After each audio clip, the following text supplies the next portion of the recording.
আর এবার নজর রাখবো কলকাতা পুলিশের 5 থানার সীমানা বাড়লো। নতুন সীমানা কি কি হলো, কার কার কোন কোন থানার দায়িত্ব বাড়লো, আরো বিস্তারিত এই বিষয়ে জানাতে পারবে রৌনক রয়েছে আমার সঙ্গে। রৌনক, 5 থানার নতুন সীমানা কি কি? দেখো, একেবারে আলিপুর এবং পার্কস্ট্রিট এলাকার যে সীমানা তা বাড়ানো হলো। বিশেষ করে যা ইতিমধ্যে নিউ মার্কেট থানার অধীনে ছিল, স্ট্রিট, সদর স্ট্রিট বিস্তীর্ণ এলাকা ইতিমধ্যে পার্কস্ট্রিট থানার অধীনে আনা হলো। এবং অন্যদিকে ওয়াটগঞ্জ থানার অধীনে থাকা কালসনাথ সরণি খিদিরপুর রোডের বেশ কিছুটা অংশ তা ইতিমধ্যে আলিপুর থানার অধীনে নিয়ে আসা হয়েছে। অর্থাৎ মোট 5টি থানার সীমানা বিন্যাস করা হয়েছে। পার্কস্ট্রিট এবং আলিপুর থানার সীমানা বাড়ানো হয়েছে। অন্যদিকে ওয়াটগঞ্জ, নিউ মার্কেট এবং ইকবালপুর এই 3টি থানার সীমানা কমানো হয়েছে। এর ক্ষেত্রে বেশ কয়েকটি কারণ থাকতে পারে।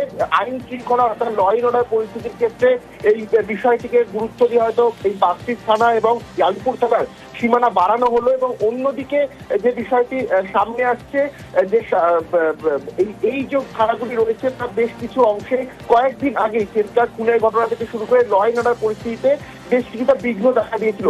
সেই পরিপ্রেক্ষিতে এই সিদ্ধান্ত কিনা তাও কিন্তু মনে করা হচ্ছে। অর্থাৎ নির্বাচনের আগেই এই 5টি থানার সীমানা বিন্যাস, 2টি থানার সীমানা বাড়ানো হলো এবং 3টি থানার সীমানা কমিয়ে আনা হলো। তা কিন্তু অত্যন্ত প্রাসঙ্গিক বলেই মনে করা হচ্ছে।